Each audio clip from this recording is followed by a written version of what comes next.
चीन ने अपनी विस्तारवादी सोच का प्रदर्शन कर क्वाड देशों को 13 साल बाद एक बार फिर से एकजुट कर दिया। भारत, अमेरिका, जापान और ऑस्ट्रेलिया बंगाल की खाड़ी में मालाबार युद्धाभ्यास कर रहे हैं। समान सोच के एक और देश जर्मनी ने भी हिंद प्रशांत क्षेत्र में पेट्रोलिंग के लिए अगले साल से एक युद्धपोत तैनात करने का ऐलान कर दिया है, ताकि अंतर्राष्ट्रीय नियमों पर आधारित समुद्री व्यवस्था सुनिश्चित की जा सके। क्वाड देशों के युद्धपोत मंगलवार को 24वें मालाबार नौसैनिक युद्धाभ्यास के पहले चरण के तहत 4 दिनों के लिए बंगाल की खाड़ी में उतर गए। इस चरण में एंटी सबमरीन वॉरफेयर और अन्य युद्धाभ्यास जारी है। इसका दूसरा चरण 17 से 20 नवंबर तक अरब सागर में संपन्न होगा, जिसमें एडवांस युद्धाभ्यास का प्रदर्शन होगा। इस चरण में America nuclear power aircraft carrier भी तैनात करेगा। भारत भी MiG-29 फाइटर जेट से युक्त INS विक्रमादित्य अरब सागर में तैनात करेगा। भारत के एयरक्राफ्ट कैरियर, सबमरीन्स और लंबी दूरी के पेट्रोल एयरक्राफ्ट PATI भी पहले चरण के युद्धाभ्यास में भाग ले रहे हैं। बता दें कि क्वाड चीन के प्रति अपने इरादे का स्पष्ट रणनीतिक इजहार कर रहा है।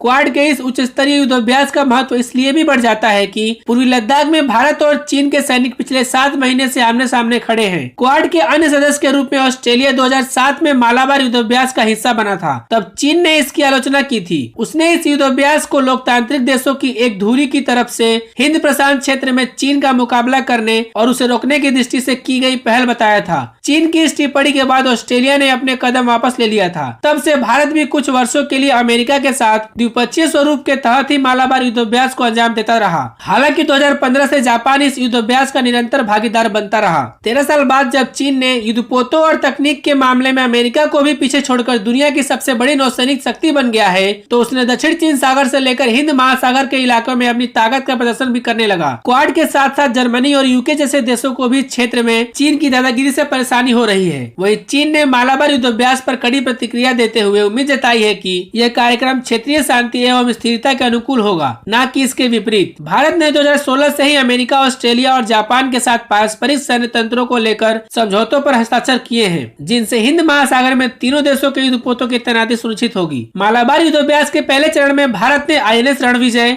Stealth frigate INS Shivalik, offshore patrol vessel INS Sukanya, fleet sport ship INS शक्ति और सबमरीन INS सिंधुराज को तैनात किया है। वहीं अमेरिका ने गाइडेड मिसाइल की विध्वंसक USS John S McCann, Australia ने लॉन्ग रेंज फ्रिगेट HMAS बेलारेट और जापान ने विध्वंसक JS ओनामी की तैनाती की है। बता दें कि मालाबार 2020 में जटिल और उन्नत नौसैनिक युद्धाभ्यास होंगे, जिसमें सतह, पनडुब्बी रोधी और एंटी एयर वॉरफेयर ऑपरेशनों, cross deck flying, seamanship evolutions और वेपन फायरिंग एक्सरसाइज को अंजाम दिया जाएगा। तो दोस्तों, जाना फाइनेंस, फॉरेन पॉलिसी और डिफेंस से जुड़ी खबर देखने के लिए प्लीज हमारे चैनल को सब्सक्राइब करें। जय हिंद।